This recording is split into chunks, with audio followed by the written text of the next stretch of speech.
The True History of Ukraine from the Princely Era to the Beginning of the War.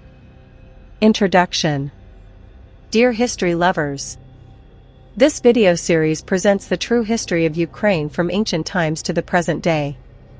It comprehensively covers the most important events in Ukrainian history, based on historical documents rather than Russian fabrications. This, in turn, allows viewers to evaluate history for themselves without relying on the interpretations of Russian chauvinists. The audiobook will be useful for students, teachers, school children, and anyone interested not in a distorted narrative, but in the genuine history of Ukraine.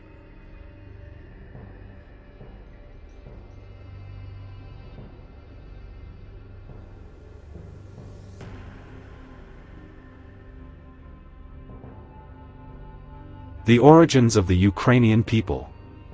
The territory of Ukraine is considered the ancestral homeland of the Indo-European peoples, from which came the ancestors of nations that later settled Europe, much of Asia as far as India, the Americas, and other lands. From the 2nd millennium BCE, representatives of the Proto-Slavic and Indo-Iranian branches of the Indo-European language family remained on the territory of present-day Ukraine.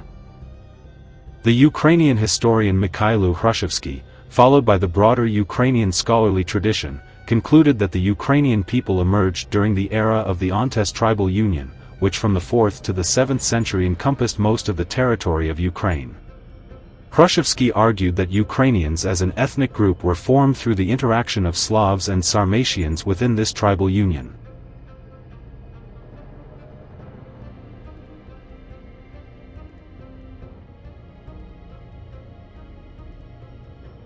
The origins of the Ukrainian people.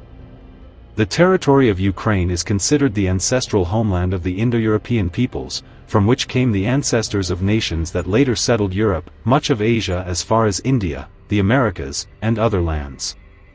From the 2nd millennium BCE, representatives of the Proto-Slavic and Indo-Iranian branches of the Indo-European language family remained on the territory of present-day Ukraine. The Ukrainian historian Mikhailo Hrushevsky, followed by the broader Ukrainian scholarly tradition, concluded that the Ukrainian people emerged during the era of the Ontes tribal union, which from the 4th to the 7th century encompassed most of the territory of Ukraine. Hrushevsky argued that Ukrainians as an ethnic group were formed through the interaction of Slavs and Sarmatians within this tribal union.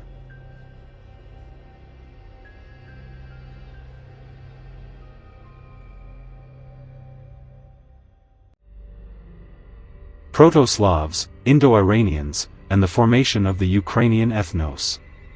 Contacts between Proto-Slavs and Indo-Iranians lasted for more than 3,000 years, from the 3rd millennium BCE to the 1st millennium CE. These contacts occurred during the earliest stages of the development of the ancient Slavs on the territory of Ukraine and therefore affected fundamental aspects of their origin.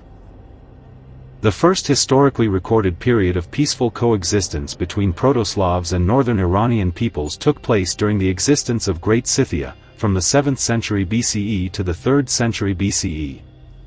This connection intensified during the era of the Ontes, when Slavs and Sarmatians formed stable allied relations. The peak of Slavic Sarmatian assimilation in the middle and second half of the 1st millennium CE marked the formation of the core Ukrainian ethnos, composed of several Slavic tribes of the southeastern Slavic area united by a common history within Great Scythia and the Ontes tribal union. This coexistence left behind a large number of mutual cultural and linguistic borrowings.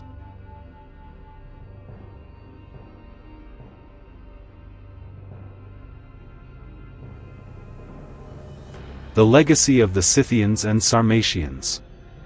On the one hand, the cultural heritage of the Scythian and Sarmatian eras proved extremely important for the formation of the distinctive culture of Kievan Rus. On the other hand, it was the Slavs who assimilated, above all linguistically, the representatives of the northern Iranian peoples, the Scythians and Sarmatians. The linguistic assimilation of the Scythians and Sarmatians in Ukraine occurred because the Slavs were a younger ethnos with fewer differences between the dialects of individual groups than existed among the Iranian tribal languages. As a result, the Slavs formed a more homogeneous and therefore more competitive linguistic community. A significant portion of the nomadic Scythians and Sarmatians adopted a settled way of life, assimilated with the Slavs, and became part of the formation of the Ukrainian ethnos.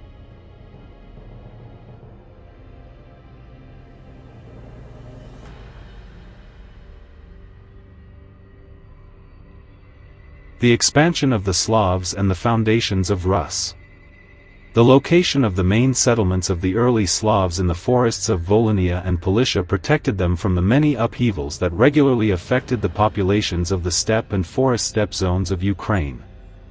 The growing presence of Slavs in the forest steppe and steppe zones in the early and middle 1st millennium CE accelerated the formation of common Ontes and Slavic Sarmatian tribal alliances.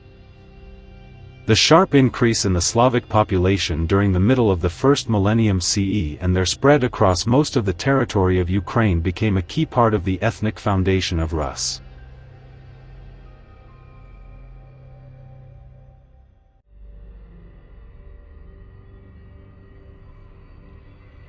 Historical parallels with other European nations. History offers many examples in which the mixing of two or more ethnic groups produced a new ethnos. This was the case with the French, who emerged from the interaction of Celtic Gauls and Frankish Germans, with the former being numerically dominant and Latins also contributing to French ethnogenesis. A similar process occurred among the English, who emerged from the interaction of Anglo-Saxon Germans with Celtic Britons, with the Anglo-Saxons numerically dominant and the Normans joining later. The same applies to Slavic peoples.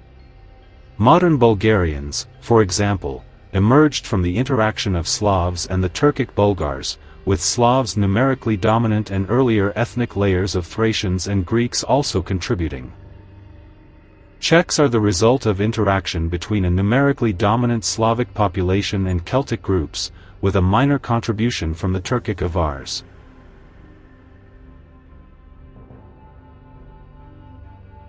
The role of the Normans and Turkic peoples. At the same time, the Normans played an important role in the organization of state life in Kievan Rus. The influence of the Norman Varangians was most evident in the establishment of the ruling Rurikid dynasty.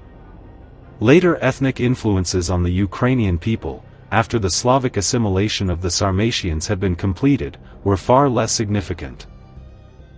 The interaction between the Slavs and Turkic peoples in the 11th and 12th centuries was largely limited to the settlement of several allied Turkic clans along the southern frontier of Kievan Rus to assist in the struggle against the Polovtsians. The Turkic clans of the Black Klobeks, Torks, Berendii, Yuzes, and Kovi, settled as a defensive force against the Polovtsians, numbered from several thousand to several tens of thousands of people. Insignificant compared with the roughly 4 million inhabitants of Ukraine in the 11th century. Some Turkic groups began to assimilate into the early Ukrainian population as early as the late 7th century, while many others returned from Ukraine back to Asia after the Mongol-Tatar invasion of 1239 to 1240.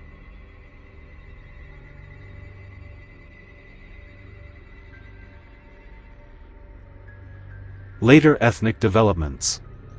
In later centuries, no other ethnic groups merged into the Ukrainian ethnos on a large scale, although isolated cases did occur. In the 20th century, the process was less one of foreign ethnic groups joining the Ukrainian ethnos and more one of parts of the Ukrainian people being separated through assimilation into other ethnic groups.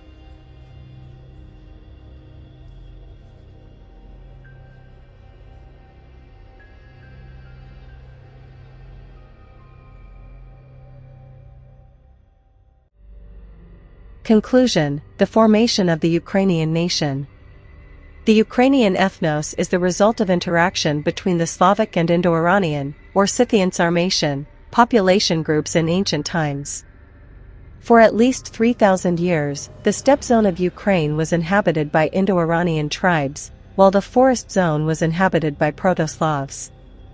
The forest steppe zone was the area of the most intensive interaction between Proto-Slavs and Indo-Iranians.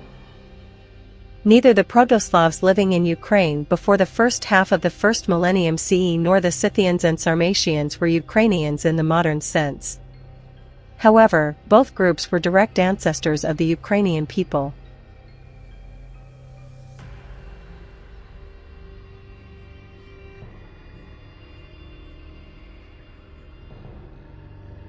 Dear lovers of Ukrainian history, if you like this video, then like it, subscribe to the channel, share this interesting information with everyone who is interested in Ukrainian true history, which has lasted for thousands of years. I will be very grateful to you for this. So I wish everyone a good day or evening. See you soon. All the best to you, friends, and see you in the next chapter.